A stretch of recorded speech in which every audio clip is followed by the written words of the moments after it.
Greetings. This is Caroline Staten with Transition US. Thank you for joining our online event today. Our principal aim is to provide practical support to the leaders of transition initiatives, those who are considering starting an initiative in their community, and community leaders all over the country and beyond who are working on resilience building in all sorts of fashions. So we hope these tools are relevant to all of you and that you further them, adapt them, and really make use of them. We want to continue to offer our teleseminars at no cost and do ask that you consider making a donation to transitionus.org. And thank you so much for those of you who are able to contribute in such a way. Now, without further ado, I wanted to introduce our guests. This teleseminar today is Rethinking Our Monetary System, and our guests are Baybucks, and they'll be talking about the new economy. So we have Kendra Shandley. She's got a background in biology and health sciences, and she's worked on HIV prevention and public health research for several years, and she became increasingly concerned for the future of our community in the face of environmental degradation and a faltering economy. And with Transition San Francisco, she attended a workshop with Charles Eisenstein on sacred economics, and it inspired her to quit working in the public health sector in order to begin researching local and complementary currencies. So that's Kendra Shandley is with us. Thank you for joining us, Kendra. Thanks, Caroline. And then we have Chong-Ki Tan, who's been an activist for 20 years, working in the area of Asian democracy, press freedom, censorship, and then after coming to the United States, in the area of equal rights and sustainability. And after the 2008 financial crisis, Chong-Ki began studying our financial and monetary systems and quickly came to realize that these systems are the root causes of most of the pressing problems facing the world today. And he started Baybucks through Transition San Francisco, and it's taken on a momentum and a life of its own. So we'll hear more about that. And also, Chong-Ki Tan has a lot of familiarity with Bitcoin, so he's going to mention some things about that too. So we're doing a question first, and I think, Kendra, you're leading us in that first question. And again, people can press on their phone keypads, and if you're calling by Skype, you can press on your Skype keypad, your phone Skype keypad, the answers to Kendra's question, and then we'll be beginning our presentation with Chong-Ki. And we'll be together for 60 to 75 minutes. There'll be a lot of time for Q&A. So away we go with the first polling question. Kendra? Okay, thanks, Caroline. Thanks to everyone for being on the line today with us. We're excited to talk about Baybucks. And Chong-Ki and I are here in the San Francisco Bay Area, and we just wanted to get a sense from the participants of where you're all located. So if everyone could give me a press 1 if you're also in Northern California, a 2 if you're in the state of California, a 3 if you're in the U.S., and a 4 if you're outside the U.S. So we're kind of going from specific to broad here. 1 for Northern California, 2 for the state of California, 3 for the U.S., and 4 for outside the U.S. Again, just pressing on your phone keypad will give us the information. So we have 16%, Kendra, that are from Northern California, 9% from California, 45% from the United States, and 12% outside of the United States. So thanks, great. everyone. Okay, thanks, everyone. And I'll hand it over to Chong-Ki. Thank you. Hi. Yeah, I have a couple of questions for you two before we start, so that will help me kind of peg the level that I'll be talking at. So the first question I have for you guys is, have you ever used a local currency yourself? By that I mean time banks, barter exchanges, let system, and any of this kind of permutation. Please use 1 for yes, 2 for no, and 3 for not sure. If you have ever used a local currency, it includes time bank, barter exchanges, lets, or any other system. So we have 22% say that they have, 40% no, and 6% don't know. Okay, great, thank you. And among those of you who have said yes, please tell me which one you have used. Use 1 for barter exchange, 2 for time bank, 3 for let, 4 for convertible local notes. You know, that's like Berkshire, Bristol Pound, and so on. And 5 for others. Can you list them again? Yes. 1 for barter exchange. Press 1 if you have used a barter exchange before. 2 if you have used a time bank. 3 if you have used a let. 4 if you have used any convertible local notes.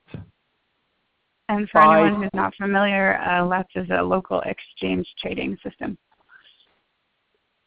Yeah, if you use it, you know it. If not, then don't choose it. I use 4 for convertible local notes. These are things like Bristol Pound, Berkshire, and so on. And 5 for others. So what we have is, 1 was the barter exchange, I believe. We have 5%. We have 8% time banks, 2% lets, 2% on the convertible notes, and 5% for other. Okay, it's a good distribution with nothing dominating. Great. And just to gauge your experience of using these things, for those of you who have said yes, how would you rate your experience?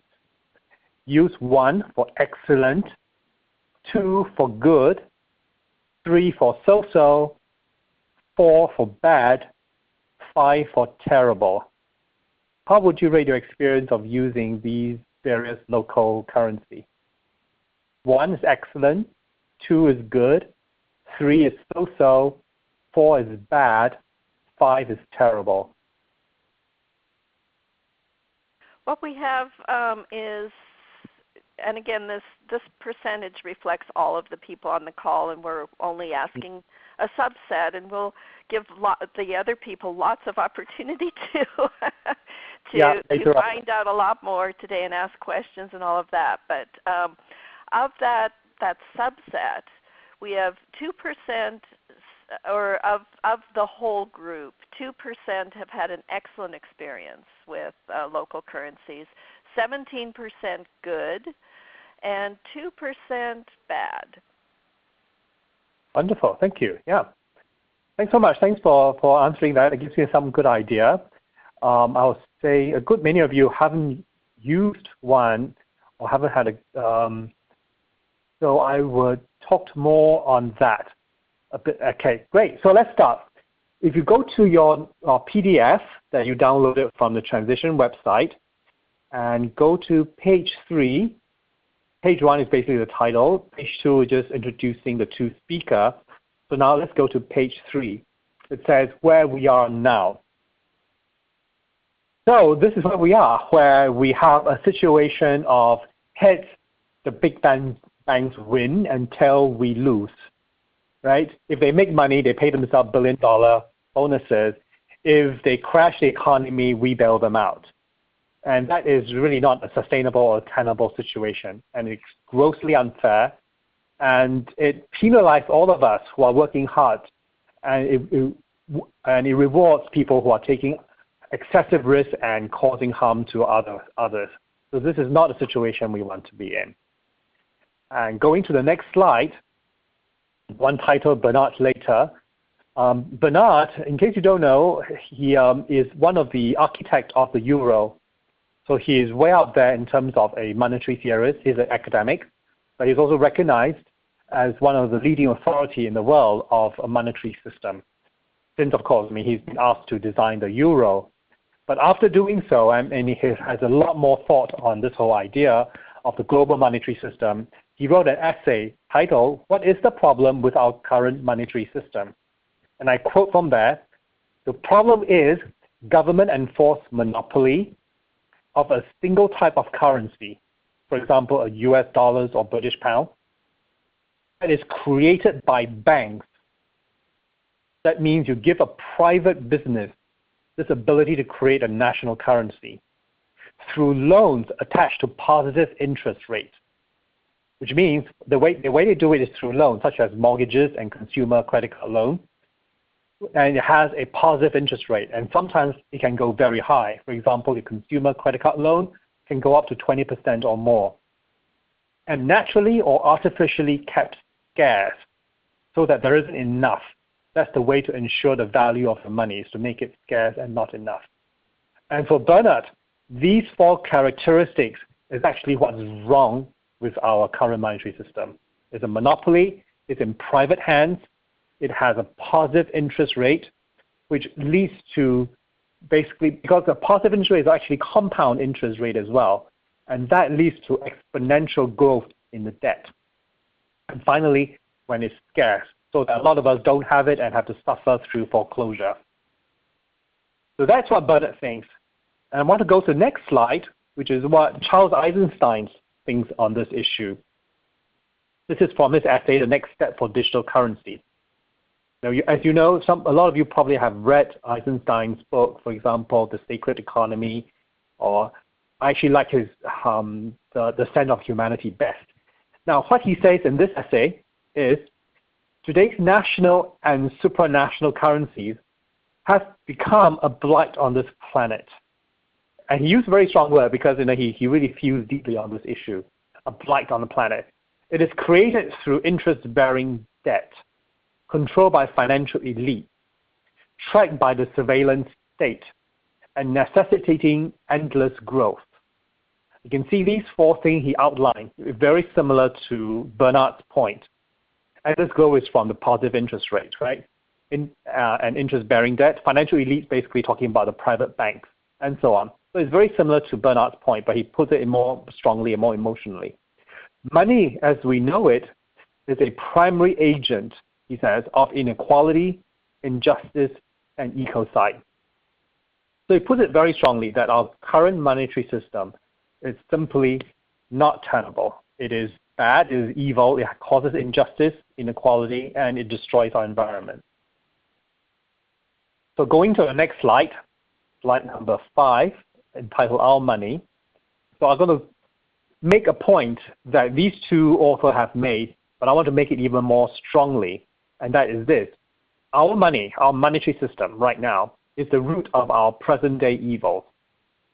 In fact, until we phase up to it and create a new kind of money, we cannot succeed in creating a new economy. I want to pause a moment and let that sink in, because many of us are working in many different aspects of the new economy. By working on food justice, on water conservation, on pollution, on carbon footprint. A lot of us are doing a lot of different things. But very few of us really think about the monetary system under which we work. But the monetary system for us is really the operating system of our society. It is the foundation on which everything else is built.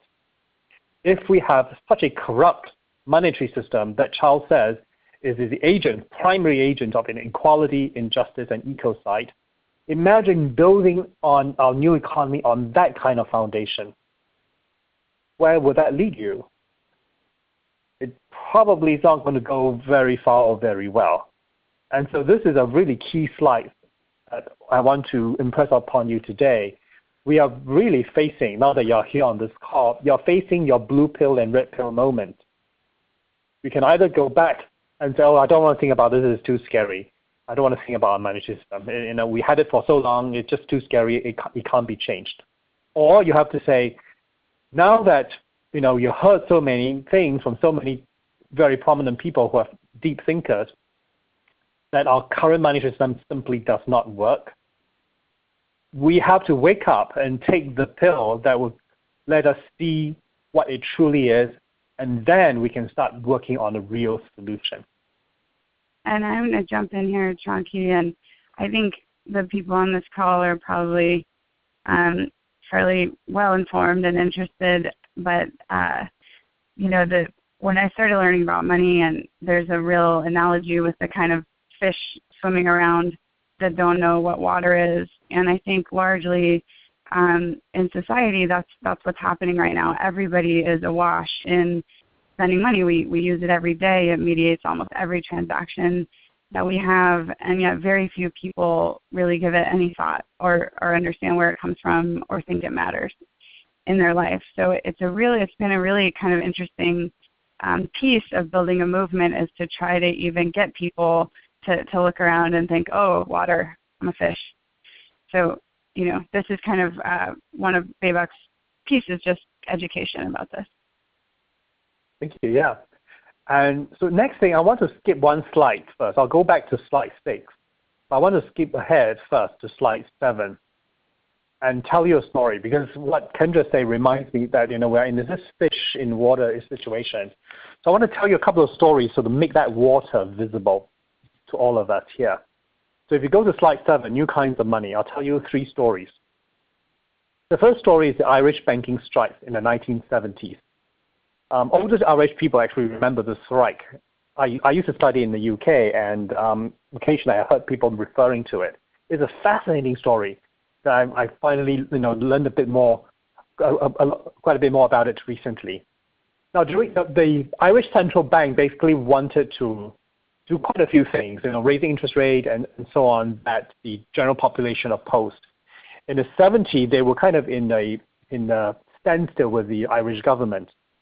And so they decided, since they control all the money supply in Ireland, they could hold the whole of Irish people hostage. And they declared basically a strike. All the banks in Ireland closed. They figure, well, if you can't deposit your check, you can't withdraw cash, everyone will crash and burn. You'll be crawling to our central banker in no time and agree to every demand we have on you. So they did that. But the Irish people are made of sterner stuff. So when the bank closed, what they did was surprising. They basically continue to accept each other's check without cashing it. They basically say, well, we will be willing to trust each other and accept each other's check. And when the bank eventually, they will go on strike for a couple of weeks at a time, and then when they finally open, everyone goes there to deposit their check, and it all clears, and whatever doesn't clear, they'll settle it. So they don't care if you go on strike for a couple of weeks, they don't care. And the bank started striking for longer periods of time. And then what happens is that the Irish people had developed another system. Checks from breweries especially and food producer, all these things that everyone needs, they start issuing checks in neat denomination. 1 Irish pound, 5 pounds, 10 pounds, 20 pounds, 50 pounds.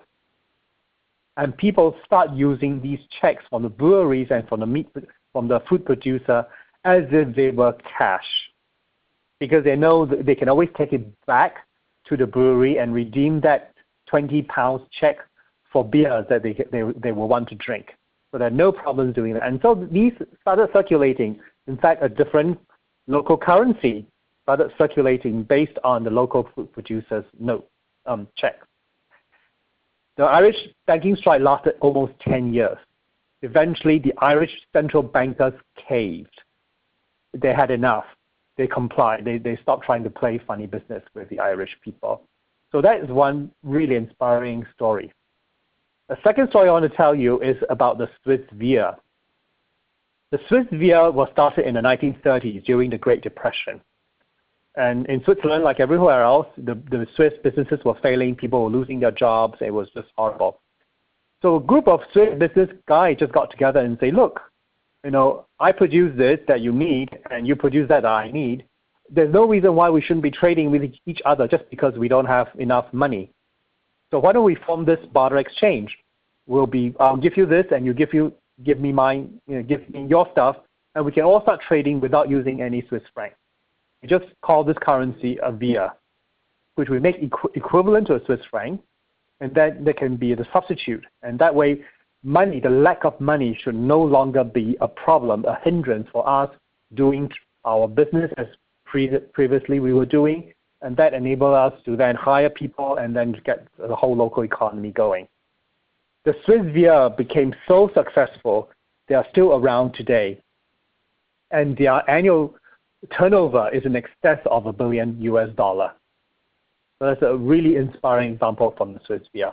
And Baybucks, in fact, is based on the Swiss via. We copy a lot of the Swiss via model, and we want to implement it here.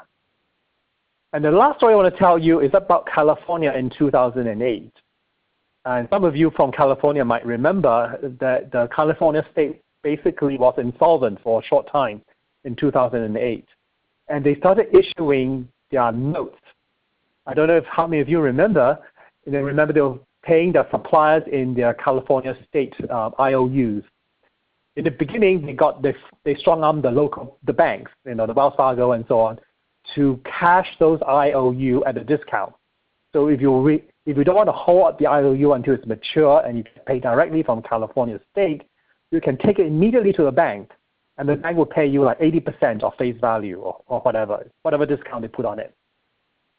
And so what happened in California in 2008 is when the state was insolvent, they created their own currency too. It's called an IOU.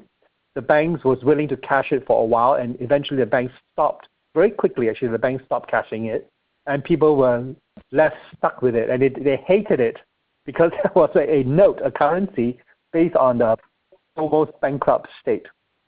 But still, what happened was in California, 2008, spontaneously a local currency issued by the state of California came into being because there was no money. So the three stories then I want to show you is that the moment local money, the local fiat currency or national currency disappear or had suffered a big crisis, people are resourceful. They immediately create something in its place. The Irish use check, the Swiss use a barter exchange, and us in California, well, we let our California state issue us IOU. So there's nothing inevitable or enduring about the money we use today. It could die any time. It could change in any instant. And we can always create something to replace it. The trick is how to do it smoothly. All right? How to do it smoothly. So we go back to the previous slide, slide 6, is the trick. This is what, again, Benard later says. How do we get there? He asks this question and he answers it in the same essay. He says basically we need to create three kinds of currency to work side by side each other and side by side the national currency. First is a global complementary currency that is used for global trade. And that will stabilize the world economy.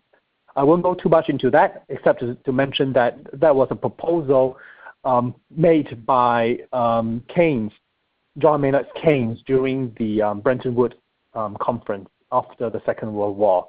Of course, he was vetoed because America wanted to use the US dollar as a global trade currency instead. So basically, Benard here is saying that we should go back to Keynes' proposal and create a global complementary currency for trade. The second thing he said is to create a business-to-business currency designed to counteract the effects of conventional money shortage during the boom-bust cycle. This is exactly what Baybucks is doing right now. And third, he said, we need a community currency, in fact, many community currencies that addresses a variety of social problems and strengthen the fabric of society. Here, we are talking about time banks, lead, and all these systems. So we need these three in order to have a functional currency system again in the world. And so from the rest of the talk, I'll focus on the second one, the business-to-business currency, that Baybucks is starting. And I want to mention too, even though we are now only business to business, eventually we'll also be opening it up to local residents so that we actually go into the community currency space as well. So in the full implementation, Baybucks will be both 2 and 3. Right. So if we now go on a little bit to slide number 8, I'll talk about what is Baybucks and kind of drawing parallel with this here on slide 8. So, but basically, we're both VIA and Baybucks, we are regional business-to-business currency. We're designed to counteract the effects of conventional money shortages during the boom-bust cycle. In fact, what I want to say is it is based on something called the mutual credit system.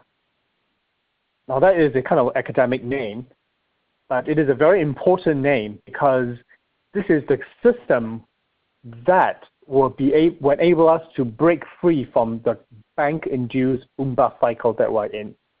Because a mutual credit has a lot of advantages that a typical national monetary system does not have. So if you go on to the next slide, slide number 10, it outlines some of the benefits of using a mutual credit system. The first thing is that there's no scarcity in money. Why? Because in a mutual credit system, each member is able to create the money they need as and when they need it. And that money they create will be backed by their own productivity.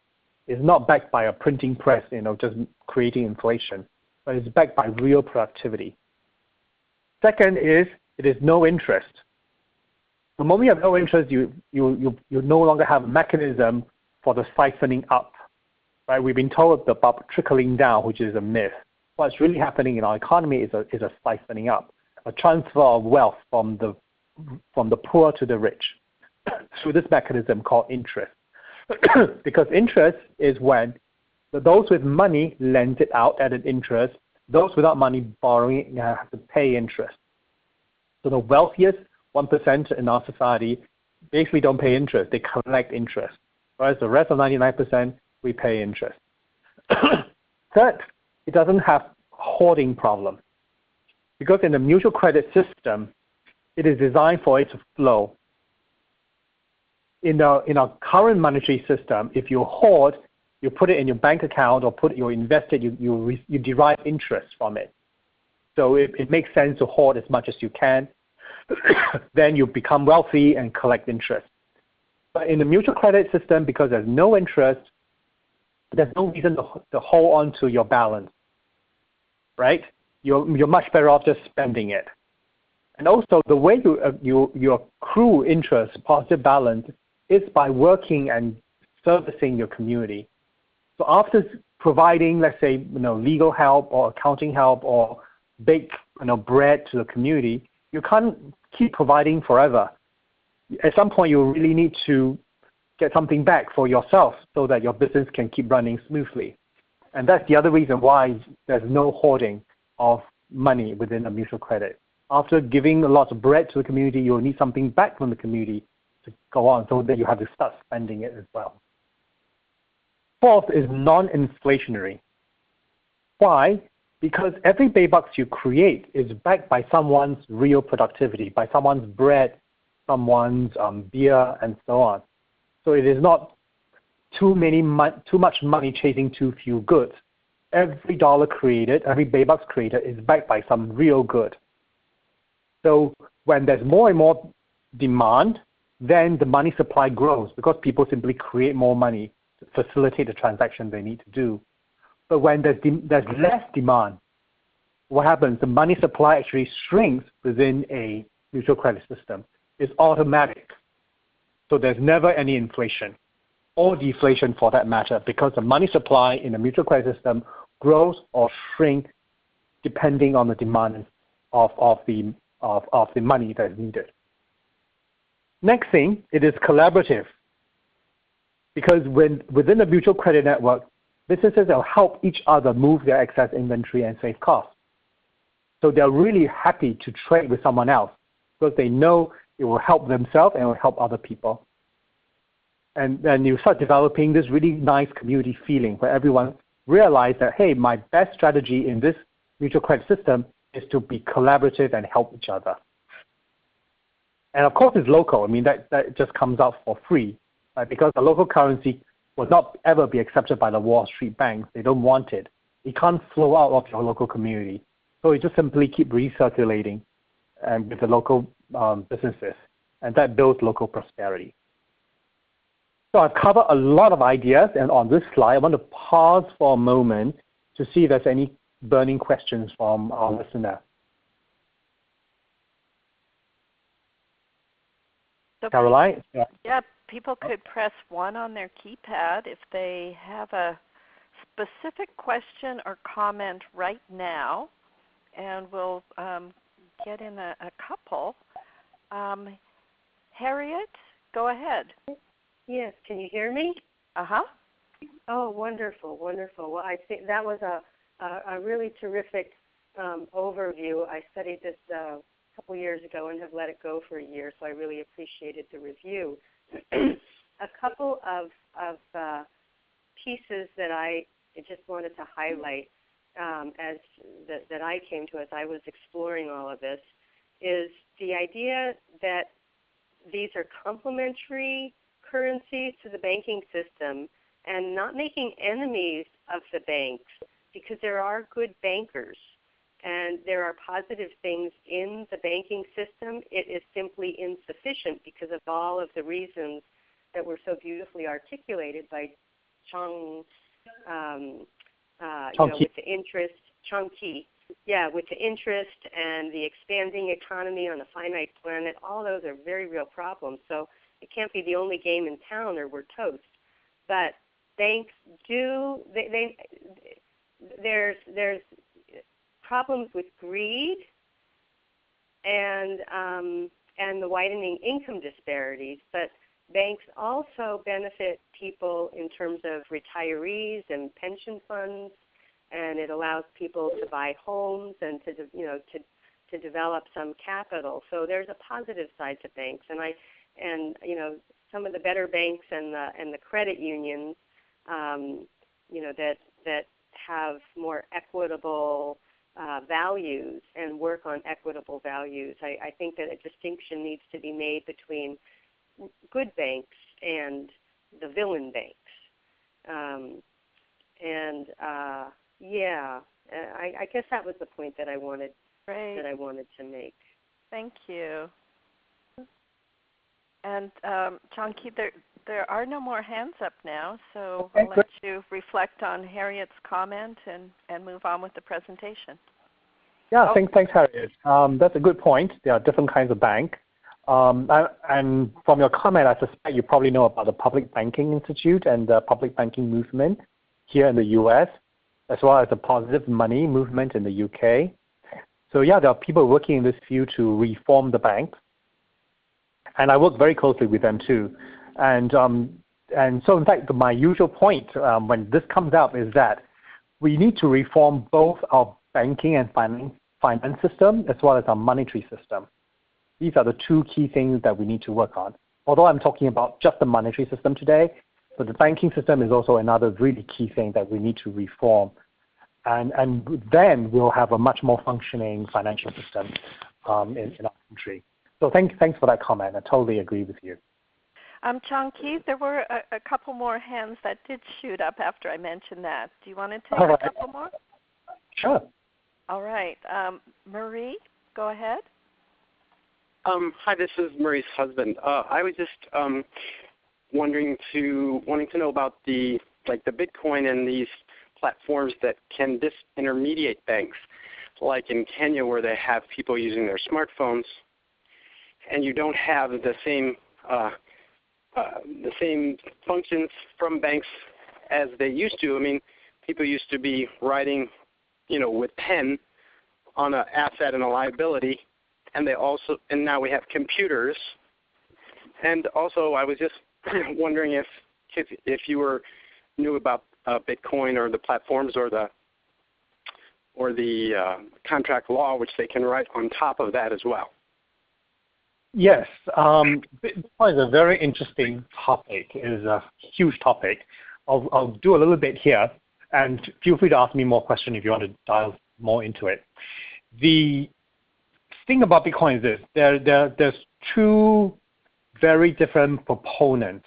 You have the Bitcoin themselves, the people who are using Bitcoins, especially from the Bitcoin Foundation, which is more fair. I've seen a lot of Bitcoin enthusiasts talking that kind of over-exaggerate the benefits of Bitcoin. But the Bitcoin Foundation themselves are much more fair. And they have, they say that it has, Bitcoin has an advantage of payment freedom, very low fees, security through the crypto algorithm, and it's transparent and neutral. But when I look at it, and not just me, quite a few others, including very noted economists from Bank of England who study this whole thing, they argue that a lot of these benefits are actually temporary.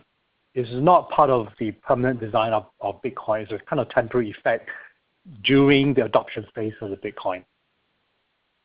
And so I won't go into detail, but if you want detail, ask me about it. I'll go more into it. So for me, the bottom line with Bitcoin is that it is right now already perpetuating the 99 and 1% dynamics, where there's a handful of people who hold millions of Bitcoin in the Bitcoin world, and then the 99% of the other Bitcoin accounts have less than 5 Bitcoins in it. In fact, the majority have less than 1 Bitcoin in it. And so we have this rich-poor divide that's already even more pronounced happening in the Bitcoin community. And the second thing is that the disintermediation by bank, which is the one thing that a lot of them talk about, it is done right now almost for free because the miners, they used to get 50 Bitcoins per block mine. Now they get 25 Bitcoins per block mine. And those are worth a lot of money. The 25 Bitcoins are worth a lot. And so the creation of new Bitcoins is funding the very low transaction, dismediated transaction that we see right now. But when that runs out, and is projected to run out in 2040, because every couple of years it will halve. Next time it will be 12.5 Bitcoins, and it just gets smaller and smaller. Eventually it will be no Bitcoin at all.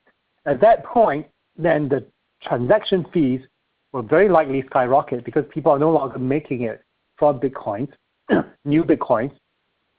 So they will need the existing user who are doing a transaction to pay for the transaction fee. So that's going to be another big worry that is coming up. So I'll stop there in terms of Bitcoin. And the conclusion for me is that, yes, you have certain nice properties right now that make people who hate who don't like the big banks excited about it. But I feel that it is not well designed enough, and it has a lot of inherent problems that will become more and more apparent as more and more people adopt Bitcoin. And that's actually a long-term worry. So I'll stop. Go ahead. Chunky, there's another person with their hand up, and then that'll be it for this round, and we'll go back to the presentation. All right. So Elizabeth, go ahead. Hi, can you hear me? Yep. Great. Well, a great presentation, and I appreciate the interface with banks. My only concern there, of course, is that the issue of interest and exponential growth and the problems that are inherent within that system. I'm hoping that you're going to explain in greater detail how this particular system that you're describing is going to interface with, or actually, I'm losing my words, unfortunately, but how people are going to be able to understand this paradigm shift and become adopters and really embrace the value and how it can strengthen local currency, local transactions, and the development of local economies. So Great. I was wondering if you could speak to that. Thanks for that question. In fact, it segues perfectly to the next slide, which is slide 11. I'll use that to answer your question, how we can do that, how can we get people to adopt it and understand it. So go to slide 11, how does it work? So I'll briefly describe Baybucks, and also this is generally true for most mutual credit systems as well. So if you imagine a local business right now operating without Baybucks, they will have their cash income in blue, the blue column, and then they have their cash expenses in the green column. And the difference between the blue and the green is the yellow cash profit. Almost all businesses do that. Now, one thing that's not so clear, though, is that for most businesses, they don't operate at 100% efficiency. There'll be some unsold stuff left over. For a restaurant, it'll be empty tables. For a lawyer, it'll be unbilled hours, and so on. For a producer, it'll be idle machine time. Right? So most businesses will have unsold. So right now in this economy, the unsold actually is getting bigger and bigger because we're kind of doing, really a spiraling downwards, even though the stock market has crashed a bit now. But for a long time, the stock market was going up, but the local businesses are still suffering. And that is the main problem we're trying to solve. How do we prevent businesses from eventually going belly up and then losing all these local jobs? So if you go to slide 12, it shows the benefits of using Baybucks or any mutual credit system. A business, if you look on the right side now, a business using Baybucks will still do the things that have always done, so do all the cash sales as before. So the blue cash income column is the same height as before. But instead of having their unsold sitting there idle or losing the value it is service, they can sell it in Baybucks. So they make an incremental Baybucks income, selling their unsold inventory, their excess capacity. And then they use this new Baybucks, additional Baybucks income to offset, if you look on the right side, to offset their cash expenses. For example, let's say they used to hire an accountant to do their taxes each year and pay them $1,000. Now they can hire a different accountant within a Baybucks network, also for $1,000, but now it's paid in Baybucks. And so their expense now goes down by $1,000.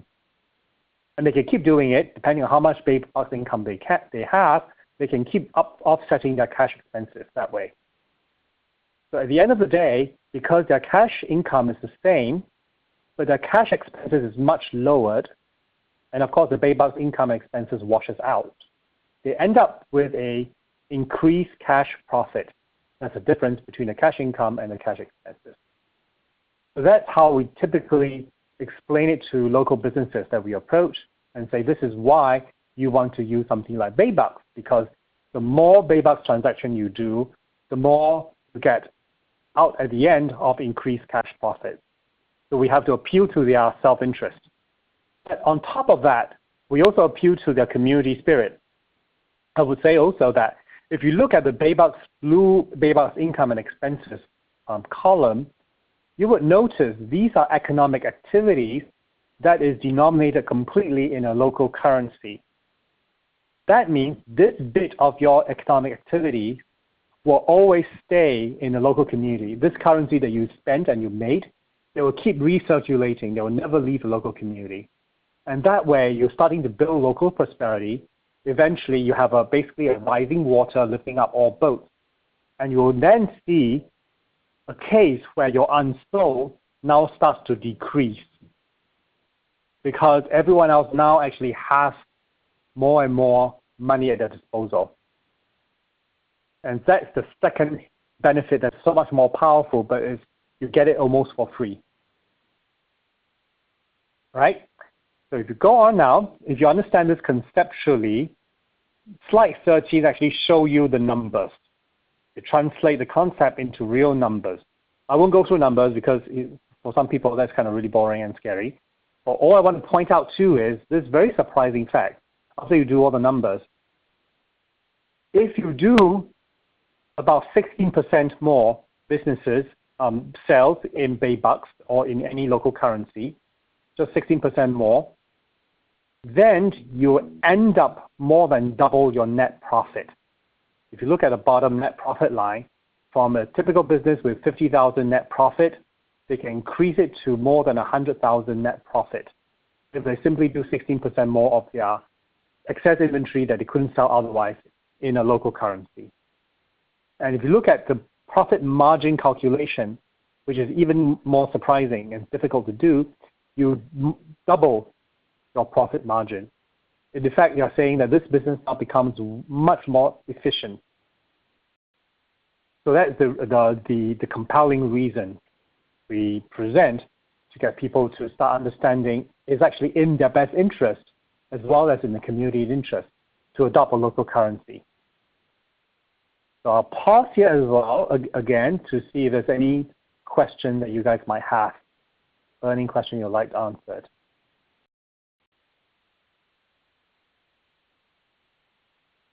If not, Catherine, is that right? Caroline, no one has any? There are no hands up. Okay, so good. We'll continue. Yep. That's great. So if you go on slide 14, so I'll basically do a summary. What are the impacts of using a local currency? Well, number one, you start counteracting financial crisis as the boom-bust cycle released by Wall Street and the Fed.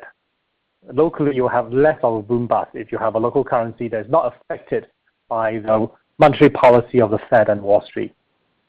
Second, you enable local businesses to continue operating, especially during a downturn, which is really critical, because that's when you want to preserve your local business and preserve your local job.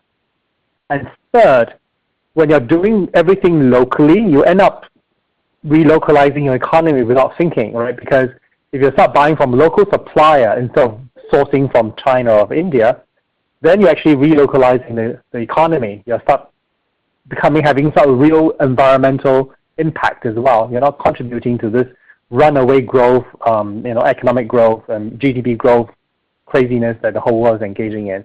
You're relocalizing it. And finally, by changing money, we lay the groundwork for a new shared prosperity. We're now no longer operating in a dysfunctional monetary system that kills our environment, that creates injustice. But instead, we now have a good foundation and groundwork, and then we can build a new economy on top.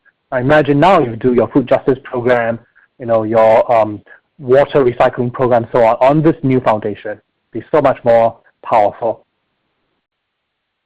And I might add in there, Chonky, just to give people a concrete way to think about that, starting a food justice project or anything new economy, one of the barriers we hear about the most is, well, I can't start this because I don't have the resources. I need a little bit of money to start up, and it's going to require a bank that won't loan to me or some investors that want a return, even though this is really a slow-growing thing.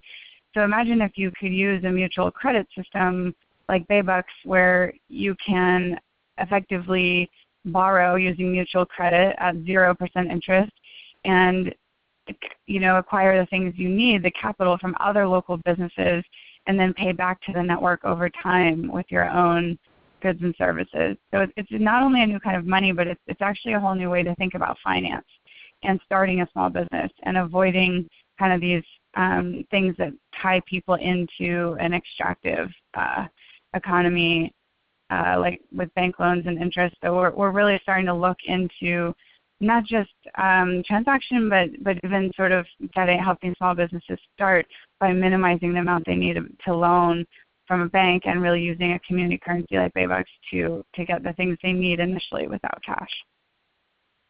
Yeah, good point. Great.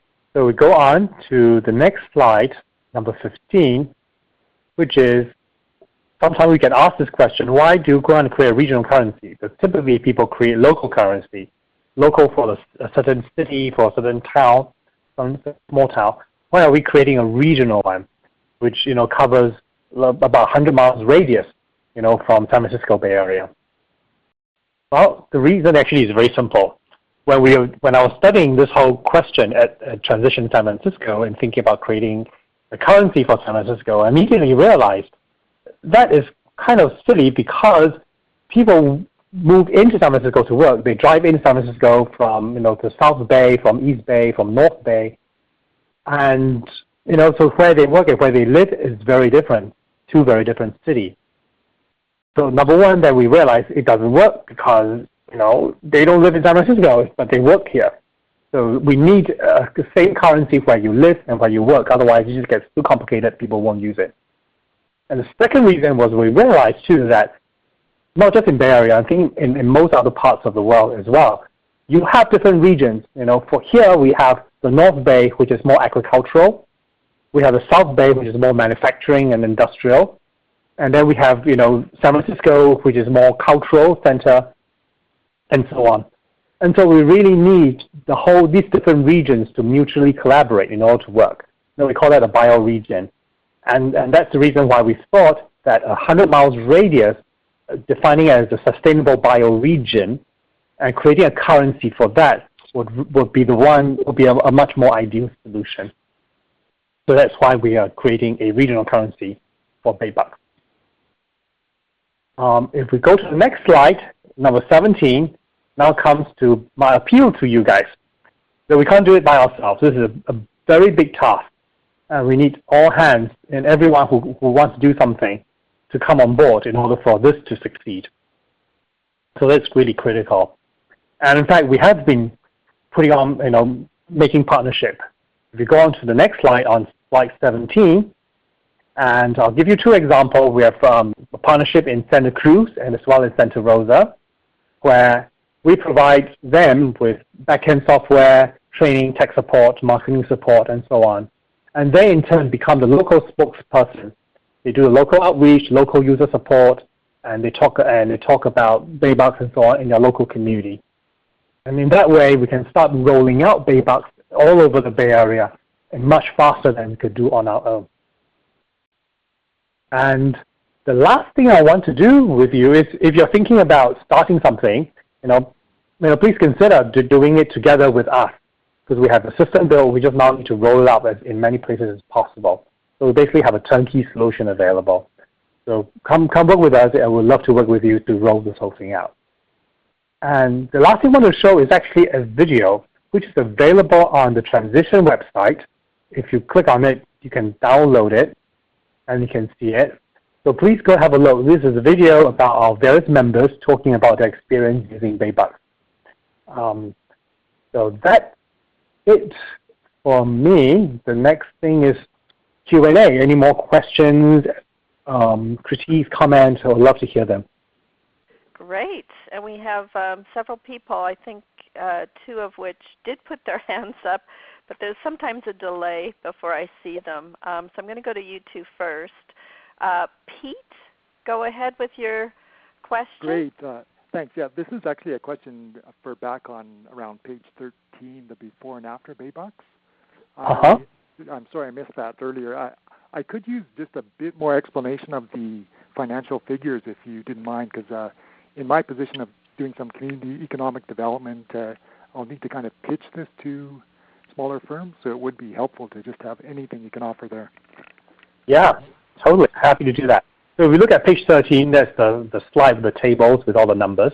I'll go over the numbers right now with you. Great. Two columns of numbers, one labeled before, one labeled after. Before corresponds to the slide, where the businesses were operating before without Bay Bucks, and the after corresponds to the two columns where they're operating with Bay Bucks. Right. So the columns describe basically those two things. So let's look at the before column. While using easy numbers, easy math. So let's say it's 1 million gross sales.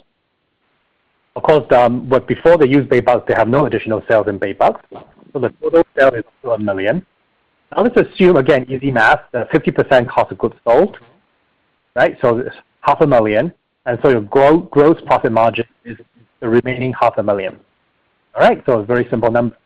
Now let's further assume that they have a fixed cost of, let's say, $225K, and a variable cost of about $205K as well.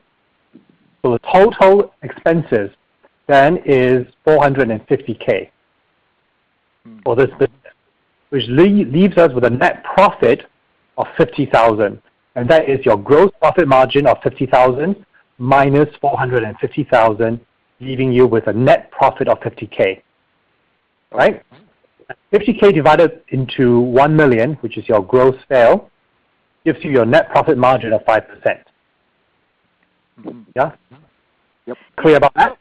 Yes, thanks. And I would think too, Chunky, I know you're very accessible. I would think Pete could also do this offline with you to go into more depth. Mm-hmm. So yeah, because numbers are usually kind of scary to most people, so I don't want to bore the rest of you. So Pete, I'm happy to give you my email and or phone number. You can call me up and we can go over the rest of the slide. Would that work for you? Yes, yeah, thanks very much. Thank you. And my email is ck10@baybucks.com. C for Charlie, K for King, T for Tango, A for Alpha, N for November. ck10@baybucks.com. Okay, great. Thank you.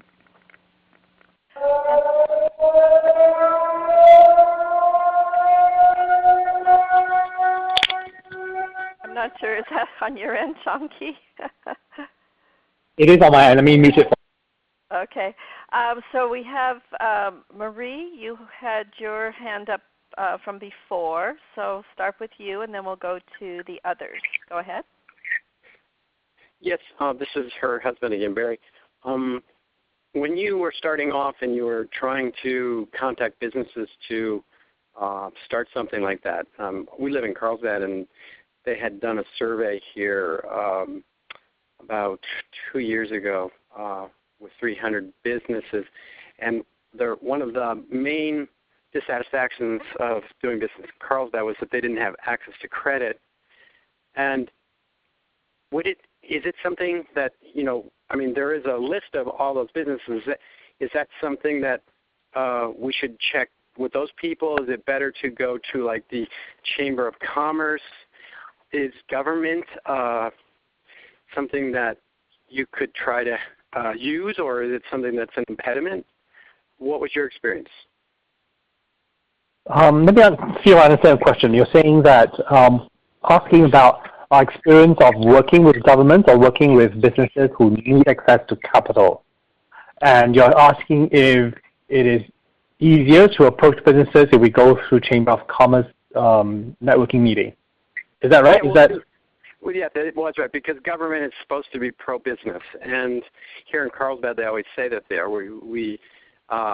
That's what they say, and it doesn't seem like they are very interested sometimes in things like the public banking thing, or and this endeavor seems like it goes around the government that way, and it just goes directly to businesses, and it seems like it's a bit easier to do, perhaps.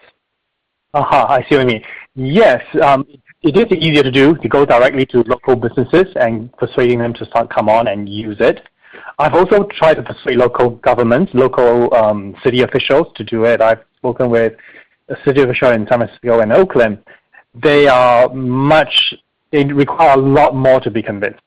Let's put it that way. And so we're still working on that. Probably will take a much longer time before it yields results on that end. But yes, approaching local businesses directly is much more effective right now. Until we go to a certain size, if you have, let's say a couple of thousand local businesses in your network, and then they lend their collective bargaining power, so to speak, to you and say, hey, this is a great thing, why don't you city to chip in and help make it even better, then I think we'll make a better headway. Okay, thank you very much. Robert, go ahead. Yes, you're hearing me? Yes. Okay, this is Robert in New York State, and I have two parts to this question which relate to spreading the word about this particular, this idea, this method of reforming our economy and our monetary system. One, are you aware, to both of the participants in this call I'm asking, 1 year from tomorrow, October 15th, 2015, will be the start of the Parliament of the World's Religions in Salt Lake City, Utah. And if you are aware, they are now calling for, the council which is planning this is now calling for proposals for presentations. If you are aware of this, are you planning to submit a proposal for a presentation? Because they are expecting 10,000 people from 80 different countries and 50 different faith communities. A good place to get the message out. So that is my question on that. Are you aware, and do you have any plans on it? No, I'm not aware. I'd like to find out more. You mentioned it's a World Religion Conference. So yes. Can you say a little more? Is it? And is Parliament of the World's Religions? And it's based in Utah. So is it a part of the Mormon Church conference, or give us some more detail or URL to go to? Okay, it is not related to the Mormon Church. The congresses have been held about every 4 or 5 years. There was one in Chicago in 1990, I believe. Melbourne, Australia. Barcelona, I believe, had one. It has moved around, and evidently they got some good deals on space. It has no connection with the Mormons, other than that Mormons are welcome to participate along with Christians, Jews, Parsis, Muslims,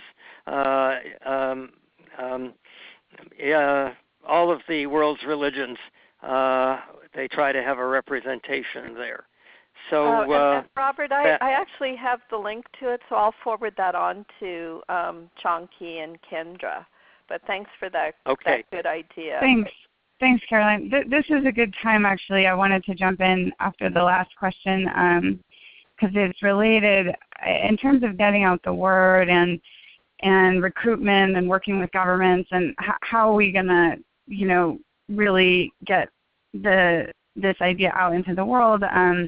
One thing we've been working on, I was invited last year to go up to Vancouver for a Living the New Economy Convergence, which had been going on for a couple of years up there in Canada, 2012 and 2013. And we are hosting a version of it locally in less than 2 weeks in Oakland, from October 23rd to the 26th, and it's called the Living the New Economy Convergence. BayAreaNewEconomy.org is the URL, and it grew out of kind of a recognition that there's a need to build a movement and an education piece as we're building a solution. And when we're talking to businesses about this, who sometimes are interested and want to be part of it, but maybe even our members don't fully understand the impact of this kind of system. And the really exciting news is that we're one of over 24 cities putting on this event locally this year. It really exploded out of Canada and has become a global movement. The Canada team is actually live streaming their entire content on November 8th through the 12th. And there's Living the New Economy Convergence is happening all over the world. So in terms of getting the word out, I'd love to find out more about this Parliament of World Religions. But there is definitely a thread happening through these other movements in all different parts of the world about our system, about other complementary systems that are working. And the message really is that the solutions are here. The new economy is already here. And it's just a matter of mainstreaming it. How do we get it from the margins into the main discourse? And how do we connect with city governments that are going to help us mainstream it? And we're really excited to be hosting it here. We have a couple mayoral candidates, the sitting mayor of Richmond.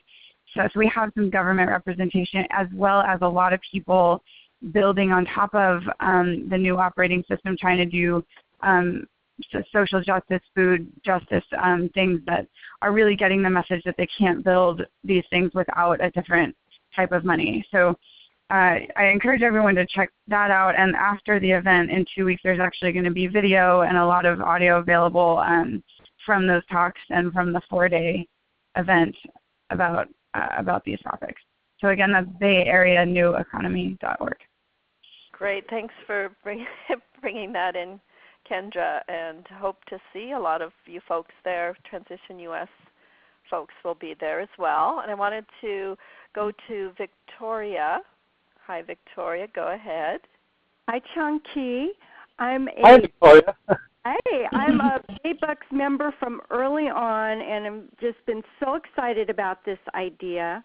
And I just wanted to share with you my, with everybody about the practical matter of actually spending the money. For me, I'm such a, I don't like to go into debt. So it was really hard for me to start spending money before I was earning money, and it was like a block.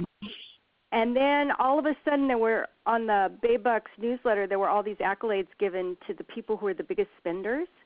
And I said, people are getting accolades for spending where here I am not spending, you know. So I bit the bullet and I went and bought myself a really good chair on Baybucks, which I'm very happy about.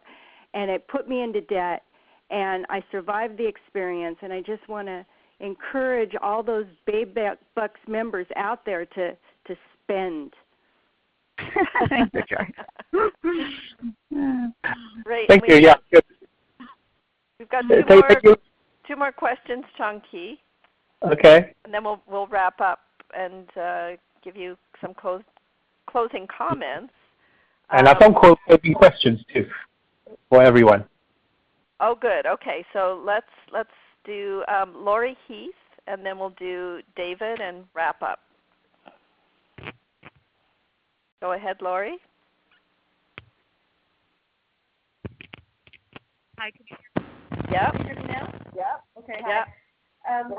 I'm wondering if you could speak a little more about your the partnership efforts, your efforts to develop partnerships with other communities. Are you talking about developing partnerships outside of California or outside of the United States? The second part of my question is, what software are you using? Great. Yes, we are developing partnership already, but it's different nature. Within Northern California, especially 100 miles radius, we're really looking at very close partner that actually help push out Baybucks, and so we're actually working together very closely.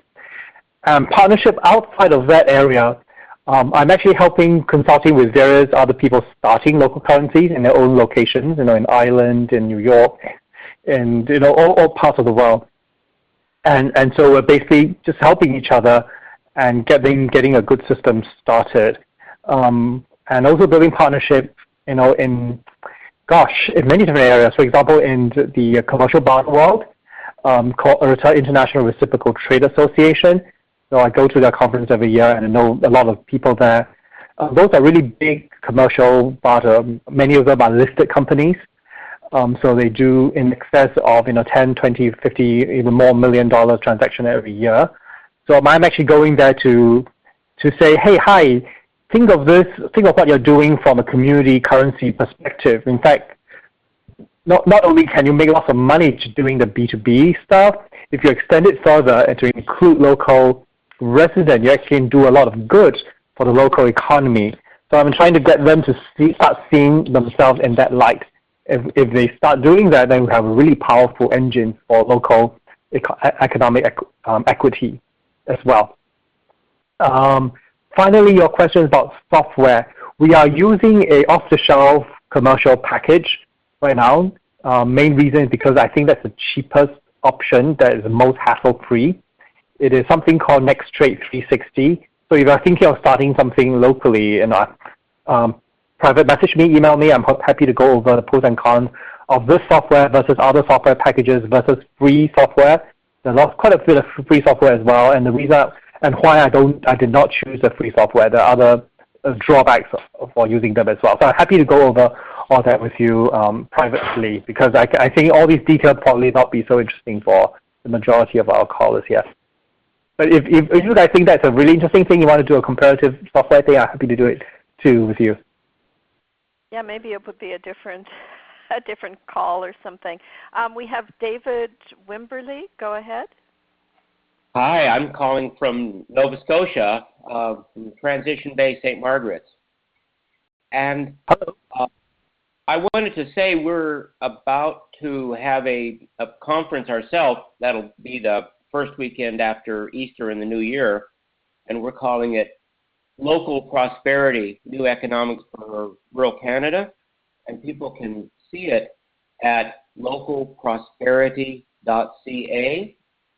And the reason I'm bringing it up into the conversation is we're trying something just a little bit different. And I want to talk about the pros and cons of it. One is that we're seeing the local prosperity as a series of economic tools, and that you need all the tools to plug all the leaks. Like you have a house, you might have leaks in the roof, you might have leaks in the basement, you might have leaks in the walls, but you need a lot of tools to plug all the leaks. So every leak we can plug in the local economy will benefit it. So, and complementary currencies are a powerful tool, but they tie into all these others. And the other thing we're trying to do that's a little different is that we're not saying this is as opposed to anything else. That we're just saying this is a very good thing to do to build a local-based economy and not give anyone anything to rail against.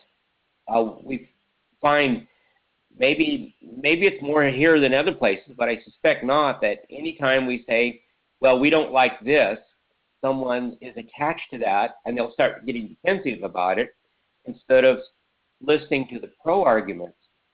So we're trying to be so careful, and it kind of like breaks my heart not to be able to invite someone like Charles Eisenstein, because he's so inspiring to me personally, but the message is so much about what is wrong with the fundamentals of the current currency, and so many people just can't even think about that. It's like their new religion is, or their existing religion is the economic system that we have now, which is very bastardized from what it was supposed to be.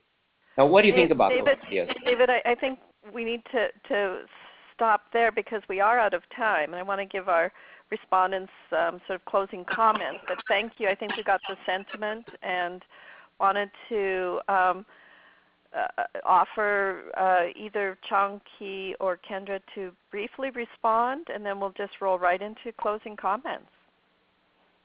All right. I'll quickly just respond to that and say, yeah, I hear you about positive messaging. But of course, for us too, we realize that it's kind of the AA thing, right? Alcoholic Anonymous thing. You have to first admit you have a problem before you can really tackle this and moving forward, because then you know what it is that you really don't want to repeat. If we're not clear what we don't want to repeat going forward, then we might inadvertently starting to replicate a lot of the bad dynamics in before. So I take your point that to get a bigger participation and less resistance, we might have to tune out a positive message more than a negative, but probably never forget the reason we're starting off anyway. We need a good diagnostic in order to move forward. And I would like to use this last bit of an opportunity too to say thank you so much for having us. We love talking about this subject. I hope those of you on here are inspired by our experience and want to do something. So I want to ask you a question. So who among you plan to start a local currency right now? You can say yes if you are starting one already, in the middle of running one, or you have some plans in the future. So please use 1 for yes, 2 for no, you have no plans to ever do local currency, start a local currency, and 3 for not sure, you're still thinking about it.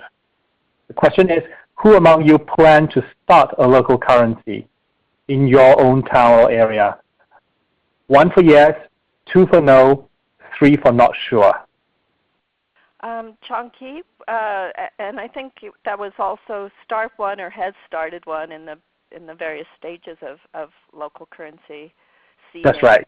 Yeah. So we have 35% are interested in starting or have started a local currency, and there's no one said that they were not going to, and 25% don't know. Not sure. Okay. Yeah, not Wonderful. Those of you who are thinking of doing it, please feel free to use me as a resource. Email me, and if you have questions like software or whatever, I'll be happy to help you do that. I've done that previously for many different people. I'm happy to continue doing it. Now, if you are going to do it in the Northern California area, I'm especially interested in talking to you because I'll let you to work with us. All right. So the last question is really for my own curiosity. For those of you who say yes, quite a few of you did, or even if you have not, but if you were to, what kind of local currency are you thinking of starting or are starting or have started? Use 1 for barter exchange, 2 for time bank, 3 for let, 4 for convertible local notes, 5 for others. I'll repeat. For those of you who answered yes to the previous question, what kind of local currency are you going to start? 1 for barter exchange, 2 for time bank, 3 for let, 4 for convertible local notes, 5 for others. And what we have is 15% said the barter exchange, 5% on time banks, 5% lets, 5% convertible notes, and 15% other. Thank you. Thank you so much. Yeah, very interesting. It looks like I'm curious about the others actually. I know we're run out of time, but if you can message me, especially those who answer others. The other kind of very interesting system too. I'm just wondering which one you're thinking of. I'm very curious about that. Those are unusual ones. I'd love to know which one you're thinking of. And Kendra, I want to hand over to you too. Do you have anything else you want to add? No. Kendra, did you want to make a closing comment, and then we'll let Chonky have the final word? I guess I would just say that if there's anybody kind of interested in the nonprofit sort of education piece that wants to get involved locally in helping support Living the New Economy next year, or knows of a free venue or any connections that want to keep the event really accessible, to please contact me, and we'd love to have your help. Yeah, that's gold in that kind of help and leads. Chonky? Yeah, thank you. Well, closing thought is this. Most of us know on this call are really, I'm preaching to the choir. We know that we have an unsustainable system. We want to transition to a more sustainable, a more just system. And I hope I've impressed upon you that no matter where you're working on, if you really want to have a sustainable foundation for our transition, we need to first build a strong and just monetary system as our operating system for our society before anything else really can take root and can grow and prosper. So I hope I've made that convince you of this message, and that you start thinking actually more deeply about your own local community, whether or not you have a viable local currency, and how you could help or start one that will have a lot of positive impact going on into the future. If you need any help in that regard, contact me. I'll be happy to help you with it. Thank you. Yeah, and thank you so much, Chonky and Kendra, and hope to see all of the participants and everyone who listens to this, maybe at the Living the New Economy conference coming right up, and look forward to future conversations.